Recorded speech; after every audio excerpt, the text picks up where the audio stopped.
வணக்கம். மேற்கூறிய பாடங்களின் தொடர்ச்சி. 13 காலனி குடியேற்ற நாடுகளில் கலந்து கொள்ளாத குடியேற்ற நாடு எது? 13 காலனி நாடுகளும் இந்த இந்த சட்டத்துக்கு எதிராக ஒன்று கூடின பிலடெல்பியாவில். அப்போ இதுல ஒரு நாடு மட்டும் கலந்து கொள்ளவில்லை. குடியேற்ற நாடு எதுன்னு பார்த்தீங்கன்னா ஜார்ஜியா. வெர்ஜீனியா என்பது முதல்ல ஏற்படுத்தப்பட்ட குடியேற்ற நாடு 1607ஆம் ஆண்டு. இந்த ஜார்ஜியா மட்டும் கலந்து கொள்ளவில்லை. அந்த கீழ்கண்ட கூற்றுகளை ஆராய்க.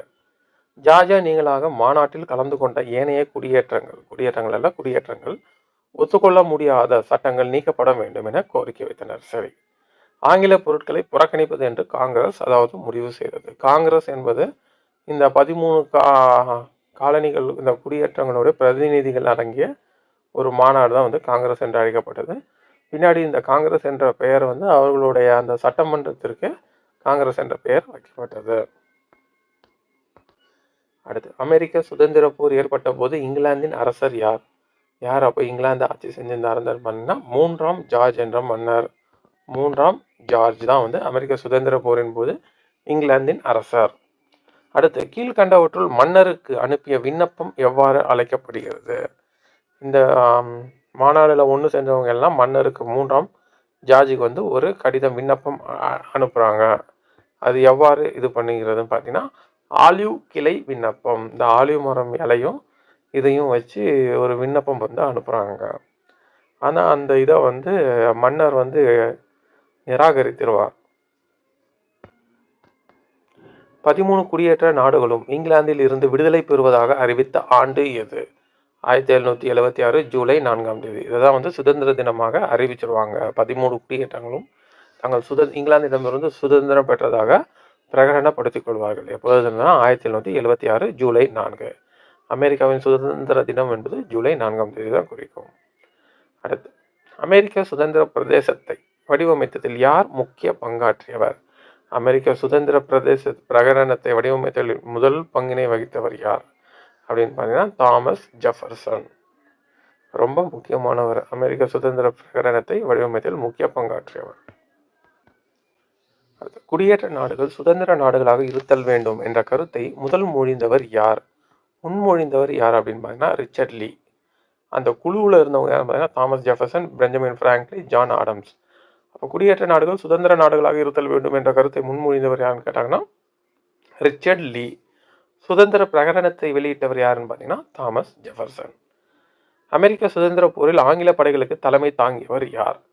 இந்த அமெரிக்காவுக்கும் குடியேற்ற நாடுகள், இந்த 13 குடியேற்ற நாடுகளுக்கும் இடையே போர் நடைபெறுகிறது. இதில் ஆங்கிலேயருக்கு தலைமை தாங்கியவர் யாருன்னு பார்த்தீங்கன்னா வில்லியம் ஹோ. இந்த வில்லியம் ஹோ என்பவர் தான் அமெரிக்க சுதந்திர போரில் ஆங்கிலேயருக்கு தலைமை தாங்குகிறார். வில்லியம் ஹோ.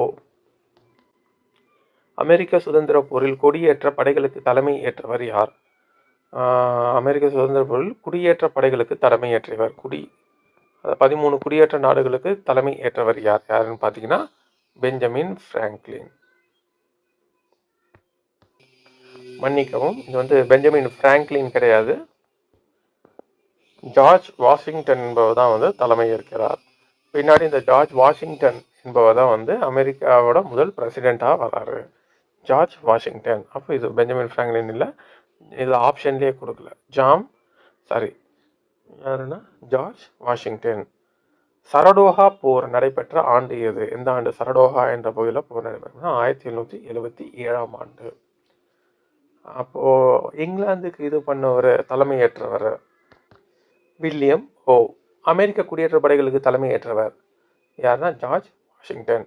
இப்போ சரடோகா என்ற போர் நடைபெறுகிறது. எந்த ஆண்டு சரடோகா போர் நடைபெற்றது? 1777ஆம் ஆண்டு.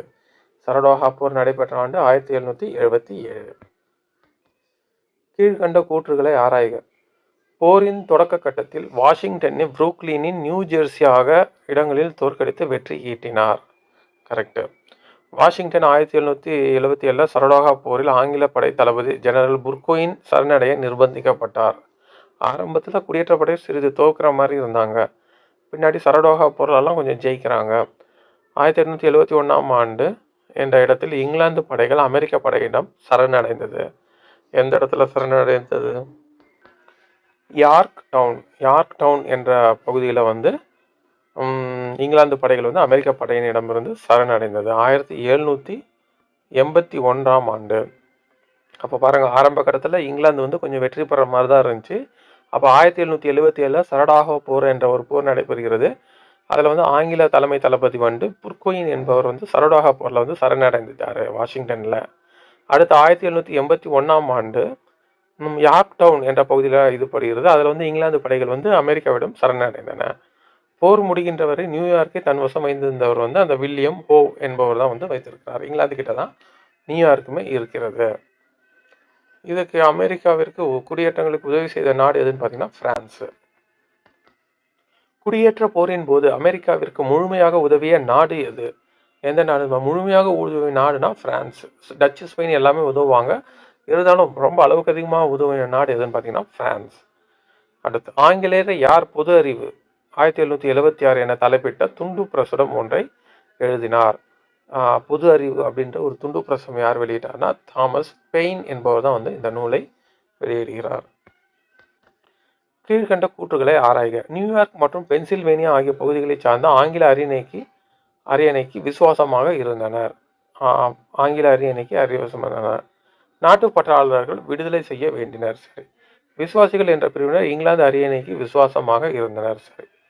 பேருந்து என்று அழைக்கப்பட்ட விசுவாசிகள் ஆங்கிலிக்கன் திருச்சபை சார்ந்தவர்களாக ஆங்கில ஆட்சியை விரும்பினர். ஆமாம். கீழ்கண்ட கூற்று அனைத்தும் சரியானது. 1783ஆம் ஆண்டு இங்கிலாந்து பிரதம அமைச்சர் பதவியை ராஜினாமா செய்தவர் யார்? யார் ராஜினாமா செய்கிறார் பார்த்தீங்கன்னா நார்த் பிரபு என்பவர் தான் வந்து ராஜினாமா செய்கிறார். அடுத்து, நார்த் பிரபுவிற்கு பிறகு இங்கிலாந்தின் பிரதம அமைச்சராக பதவி ஏற்றவர் யார்? யார் இதை பதவி ஏற்கிறார் நார்த் பிரபுவுக்கு அப்புறம் பார்த்தீங்கன்னா? நார்த் பிரபுவிற்கு பிறகு இங்கிலாந்தின் பிரதம அமைச்சராக பதவியேற்றவர் யார்? யார் பார்த்தீங்கன்னா ராக்கிங்ஹாம் பிரபு என்பவர் தான் வந்து நார்த் பிரபுவுக்கு அப்புறம் பிரதமராக பதவியேற்கிறார். டேஷாம் ஆண்டு இங்கிலாந்துக்கும் அமெரிக்காவுக்கும் இடையே பாரிஸில் அமைதி உடன்படிக்கை கையெழுத்தானது? 1783ஆம் ஆண்டு பாரிஸ் உடன்படிக்கை கையெழுத்தாகிறது அமெரிக்காவிற்கும் இந்த குடியேற்ற நாடுகளுக்கும் இடையே. பாரிஸ் உடன்படிக்கையின் முக்கிய சரத்துக்கள் யாவை? 13 குடியேற்ற நாடுகளின் சுதந்திரத்தையும் அமெரிக்க ஐக்கிய நாடுகள் என்ற பெயரில் ஒரு புதிய நாடு உருவானதை அதை இங்கிலாந்து வந்து அங்கீகரித்தது. 13 குடியேற்ற நாடுகளின் சுதந்திரத்தையும் அமெரிக்க ஐக்கிய நாடுகள் என்ற பெயரில் புதிய நாடு உருவாவதையும் இங்கிலாந்து வந்து அங்கீகரித்தது. அதனால அமெரிக்கா என்ற ஒரு நாடு தோன்றியது. மேற்கே மிஷிபிஷி ஆற்றையும் தெற்கே 31வது எல்லை கோட்டையும் சேர்த்து சொந்தமாயின. சரி. மேற்கிந்திய தீவுகள், இந்தியா, ஆப்பிரிக்கா ஆகியவற்றில் இங்கிலாந்துக்கு சொந்தமான சில பகுதிகளை பிரான்ஸ் பெற்றது. இங்கிலாந்திடமிருந்து புளோரிடாவை பெற்றது பிரான்ஸ். அப்போ அனைத்தும் சரியானது. நன்றி. அடுத்த பாட்டில் பார்க்கலாம். கீழ்கண்டவற்றுள் பிரெஞ்சு புரட்சியின் தத்துவம் யாது? எந்த தத்துவம் பிரெஞ்சு புரட்சியின் போது ரொம்ப முக்கியமானது? சுதந்திரம், சமத்துவம், சகோதரத்துவம். இந்த 3 தத்துவங்களும் மிக முக்கியமான ஒரு கோட்பாடாக இந்த பிரெஞ்சு புரட்சியில் விளங்குகிறது. பிரெஞ்சு புரட்சி ஏற்பட்ட ஆண்டு 1789ஆம் ஆண்டு. அடுத்து, பிரெஞ்சு நாட்டில் துன்பத்தினை அனுபவித்தவர்கள் யார்? பிரெஞ்சு நாட்டில் ரொம்ப துன்பத்தினை அனுபவித்தவர் யாருன்னு பார்த்தீங்கன்னா சாதாரண மக்கள். மன்னர்கள் நல்லா இருந்தாங்க, நிலப்பிரபுகள் நல்லா இருந்தாங்க, சமய குருமார்கள் நல்லா இருந்தாங்க. சாதாரண மக்கள் தான் வந்து வரியினால் மிக கடுமையாக பாதிப்புக்குள்ளானார்கள். பிரெஞ்சு புரட்சிக்கு முன்னர் பிரான்சின் அரசு சமூகம் முறைகள் பண்டைய ஆட்சி முறை என்று அழைக்கப்பட்டது. எந்த வம்சத்தினர் பிரெஞ்சு நாட்டினை ஆட்சி புரிந்தனர்? பிரெஞ்சு புரட்சிக்கு முன்னர் போர்பன் வம்சம். போர்பன் வம்சத்தை சார்ந்த யாருடைய காலத்தில் பிரெஞ்சு புரட்சி ஏற்பட்டது? யாருன்னா 16ஆம் லூயி. 14ஆம் லூயியும் வந்து இந்த போர்பன் வம்சத்தை சார்ந்தவர் தான். 14ஆம் லூயியின் ஆட்சி காலத்தில் தான் வந்து அவருடைய அமைச்சர் கால்பர்ட் என்பவரால் 1664ஆம் ஆண்டு பிரெஞ்சு கிழக்கு இந்திய கம்பெனி தொடங்கப்பட்டு இந்தியாவிற்கு வந்தனர். 16ஆம் லூயியின் ஆட்சி காலத்தில் மிக கடும் நெருக்கடி ஏற்பட்டது. அவருடைய காலத்தில் தான் வந்து பிரெஞ்சு புரட்சி ஏற்பட்டது. யார் காலத்தில் பார்த்தீங்கன்னா 16ஆம் லூயி. அடுத்து, 16ஆம் லூயியின் மனைவியான ஆஸ்திரியா நாட்டு இளவரசி யார்? யாருன்னு பார்த்தீங்கன்னா மேரி அண்டாய்னட். மேரி அண்டாய்னட் என்பவர் தான் வந்து 16ஆம் லூயியின் மனைவி ஆவார். பிரான்சில் உள்ள பாஸ்டில் கோட்டை, அதாவது சிறைச்சாலை தகர்க்கப்பட்ட ஆண்டு எது? எந்த ஆண்டு தகர்க்கப்பட்டதுன்னு பார்த்தா 1789 ஜூலை 14ஆம் தேதி. இதுதான் வந்து பிரெஞ்சு புரட்சிக்கு ஒரு முக்கிய அடித்தளமாக அமைந்தது. அடுத்து, பிரெஞ்சு சமூகத்தில் பெரும் பகுதியாக இருந்தவர்கள் யார்? யாருன்னு பார்த்தீங்கன்னா விவசாயிகள். அவர்களுடைய நிலைமைகள் தான் வந்து மிக கடுமையாக மோசமான நிலையில் இருந்தது. அரசர்கள் நல்லா இருந்தாங்க, நிலப்பிரபுக்கள் நல்லா இருந்தாங்க, மதகுருமார்கள் நல்லா இருந்தாங்க. இந்த 2% இருக்கிற இவங்க எல்லாருமே நல்லா இருக்கும்போது 98% விவசாயிகள் மிக கடுமையான பொருளாதார நெறிகளுக்கும் சமூக அழுத்தத்திற்கும் உட்பட்டிருந்தனர். அடுத்து கீழ்கண்ட கூற்றுகளை ஆராய்க. வாரத்தில் சில நாட்கள் ஊதியம் ஏதும் இன்றி தங்கள் பிரபுக்களுக்காக அவர்கள் வேலை செய்ய வேண்டியிருந்தது. யார்? விவசாயிகள். பிரபுகளின் அனுமதி இல்லாமல் திருமணம் செய்ய இயலாது, நிலத்தை விற்க இயலாது. சரியானது. ரொட்டி தயாரிப்பதற்கான அடுமனையை கூட கட்டணம் வசூலிக்கும் உரிமையை பெற்றிருந்தன. ரொட்டி தயாரிப்பது கூட, அந்த பேக்கரி ஃபுட் ஐட்டம் தயாரிப்பது கூட, அந்த அடுப்பு கூட வரி போட்டிருந்தாங்க. யார்கிட்ட? விவசாயிங்கிட்ட. அடுத்து கூற்றுகளை ஆராய்க. பிரெஞ்சு சமூகம் 3 முக்கிய பிரிவுகளை கொண்டிருந்தது. 3 எஸ்டேட்டுகள் எனப்படும் சாதாரண குடிமக்கள், மதகுருமார்கள், நிலப்பிரபுக்கள். ஆமாம், இந்த 3 குடிமக்கள். திருசபையால் வசூலிக்கப்பட்ட கீழ்காணும் வரிகள் யாவை? திருசபையால் வசூலிக்கப்பட்ட வரி எதுன்னு பார்த்தீங்கன்னா டைத் என்னும் ஒரு வரி மிக கடுமையான வரியாக விதிக்கப்பட்டது. மேலும் டெய்லி, காஃபில், புகையிலை வரி என்ற அனைத்தும் விதிக்கப்பட்டது. அதில் மிக கடுமையான வரியாக கருதப்பட்டது இந்த டைத் என்னும் திருசபை வரி. அடுத்து நிலமானிய முறை சட்டங்கள் விவசாயிகளால் எதிர்க்க இயலவில்லை. அவர்களுக்கு வெளியே இருந்து உதவியும் தலைமையும் வர வேண்டும் என எதிர்பார்த்தனர். அதற்கு உதவி செய்தவர்கள் யாருன்னு பார்த்தீங்கன்னா இந்த பூஷ்வாக்கள். இந்த பூஷ்வாக்கள் என்பவர் யாருன்னு பார்த்தீங்கன்னா ஒரு நடுத்தர வர்க்கத்தினர். இதில் படித்த பத்திரிகைக்காரங்க, வழக்கறிஞர்கள், இந்த மாதிரி ஒரு படித்த நடுத்தர வர்க்கத்தினர் தான் பூஷ்வாக்கள் என்று அழைக்கப்பட்டார்கள். அவங்களுடைய வழிகாட்டுதல் இந்த பிரெஞ்சு புரட்சியில் காணப்பட்டது. கல்வி அறிவு பெற்ற இடைத்தட்டு மக்கள், எழுத்தாளர்கள், மருத்துவர்கள், ஆசிரியர்கள், வழக்கறிஞர்கள், நீதிபதிகள், புதுமை பணியாளர்கள் ஆகியோரை உள்ளடக்கிய தொகுப்பு எதுனா பூஷ்வாக்கள். இந்த பூஷ்வாக்கள் தான் பிரெஞ்சு புரட்சிக்கு அந்த படித்த மேல்தட்டு மக்கள்னால, அந்த படித்த மேல்தட்டு மக்கள்னால இந்த நடுத்தர வர்க்க மக்கத்தினர் எவ்வாறு பாதிக்கப்பட்டனர் என்பதை அலசி ஆராய்ந்தார்கள். யாரு? பூஷ்வாக்கள். பிரெஞ்சு புரட்சி ஏற்படும் ஒரு முக்கியமான காரணம் பொருளாதார நெருக்கடி. அப்போ பிரெஞ்சு நாட்டின் நிதி நிர்வாகம் சீர்கேடு அடைவதற்கான காரணமான கூற்றை ஆராய்க. ஏன் இந்த மாதிரி பொருளாதாரம் சீரழிந்து போனது? இங்கிலாந்து உடனான 7 ஆண்டு போர் 1756 63ஆம் ஆண்டு இந்த 7 ஆண்டு போர் நடக்கும். அதில் கடுமையான பொருளாதார பாதிப்பு. இங்கிலாந்துக்கு அமெரிக்க குடியேற்றங்களை விட்டு வெளியேறிடும். பிரான்ஸுக்கு அந்த மாதிரி ஒரு இதனால தான் இந்த பொருளாதார வரி நிறைய போட ஆரம்பித்தாங்க. அமெரிக்க குடியேற்ற நாடுகளுக்கு உதவி செய்தது. சரியானது. அரசின் கடன் தொகை அதிகமாக சாதாரண மக்களின் மீது அதிக வரியை சுமத்தியது. சரியானது. பிரபுக்களும் மத குருமார்களும் வரி கட்ட தவறினர். அரசவையின் ஊதாரித்தனம். மன்னர் எதையும் கண்டுக்கல. பிரபுக்களும் மத குருமார்களும் வரி கட்ட தவறினாங்க. வரியை கேட்கறதுக்கும் அவங்க கிட்ட தயக்கம். அதனாலதான் பிரெஞ்சு புரட்சிக்கு இட்டு சென்றது. பொறுத்துக. சட்டங்களின் சாரம் என்ற தொகுப்பை எழுதியவர் மாண்டெஸ்கியோ. 16ஆம் லூயின் காலத்தில் வாழ்ந்தவர் யாருன்னா வால்டர். சமூக ஒப்பந்தம் என்ற நூலை எழுதியவர் ரூசோ. John lock. அரசாங்கத்தின் 2 ஆய்வு கட்டுரைகள் அப்படின்ற ஜான் லாக். தீதரோ கலைக்களஞ்சியம் என்ற ஒரு தொகுப்பை உருவாக்கினார். அனைத்தும் சரியாக பொருத்தப்பட்டுள்ளது. அடுத்து பொறுத்துக. அதிகாரங்கள் அனைத்தும் ஒரே இடத்தில் குவிக்கப்படுவதை எதிர்த்தவர் யார்? அதிகாரங்கள் அனைத்தும் ஒரே இடத்தில் குவிக்கப்படும் என்று எதிர்த்தவர் மாண்டெஸ்கியோ. அடுத்து 2வது, மத நம்பிக்கைகளை எதிர்த்ததோடு முடியாட்சி மன்னர்களின் நிர்வாகத்தை விமர்சித்தவர் யார்? பார்த்தீங்கன்னா வால்டர். சரியா பொருத்தப்பட்டுள்ளது. அடுத்தது 3வது கேள்வி. ஆள்பவருக்கும் ஆளப்படுவதற்கும் இடையான உறவு ஒரு ஒப்பந்தத்தால் கட்டுப்படுத்தப்பட வேண்டும் என வாதிட்டவர் ரூசோ. சமூக ஒப்பந்தம் என்ற நூலை எழுதிய ரூசோ இந்த கூற்றை கூறியிருக்கிறார். அடுத்து தெய்வீக உரிமை கோட்பாட்டையும் வரம்பற்ற முடியாட்சியும் எதிர்த்தவர் யாருன்னு பார்த்தீங்கன்னா ஜான் லாக். அப்போ அனைத்தும் மிக சரியாக பொருத்தப்பட்டுள்ளது. இது ரொம்ப முக்கியமான ஒரு கூற்று. பிரெஞ்சு புரட்சியில் இந்த 4 அறிஞர்கள் கூறிய இந்த கூட்டம் நம்ம கண்டிப்பாக படித்து வச்சுக்கினா ஏதாவது ஒன்று கண்டிப்பாக வர வாய்ப்பு இருக்கிறது. அதை பொறுத்துகளையும் படித்து வச்சுக்கின்றோம். அடுத்த கேள்வி. மனிதன் பிறக்கும்போது சுதந்திரமானவனாக பிறக்கிறான். ஆனால் அனைத்து இடங்களிலும் சங்கிலிகளால் பிணைக்கப்பட்டுள்ளான் எனும் புகழ்பெற்ற வரியை கூறியவர் யாருன்னு பார்த்தீங்கன்னா ரூசோ. சமூக ஒப்பந்தம் என்னும் நூலில் இந்த கூற்றை கூறியிருக்கிறார். அடுத்து பிரெஞ்சு பாராளுமன்றம் எவ்வாறு அழைக்கப்படுகிறது? பிரெஞ்சு பாராளுமன்றம் எவ்வாறு அழைக்கப்படுகிறதுனா எஸ்டேட் ஜெனரல். காங்கிரஸ் என்பது அமெரிக்க டயட் என்பது ஜப்பான். பிரெஞ்சு நாட்டின் பாராளுமன்றம் எஸ்டேட் ஜெனரல் என்று அழைக்கப்படுகிறது. அடுத்து பிரெஞ்சு புரட்சி தொடக்கத்தில் கீழ்கண்ட கூற்றுகளை ஆராய்க. 1889ஆம் ஆண்டு மே மாதத்தில் பிரெஞ்சு பாராளுமன்றம் கூடியது. சரி. மத குருமார்கள், நிலப்பிரபுக்கள் அடங்கி 300 பிரதிநிதிகளை அனுப்பி வைத்தது. சரி. 3வது பிரிவு 600 பிரதிநிதிகளை உள்ளடக்கிய கல்வி கற்றவர்கள் மற்றும் வணிகர்கள். அவங்க தான் பூஷ்வாக்கள் என்று அழைக்கப்பட்டாங்க. சரி. ஒவ்வொரு பிரிவினருக்கும் ஒரு வாக்கு என்ற மரபு சார்ந்த முறை பின்பற்றப்பட்டது என லூயி 14ஆம் லூயி விரும்பினார்.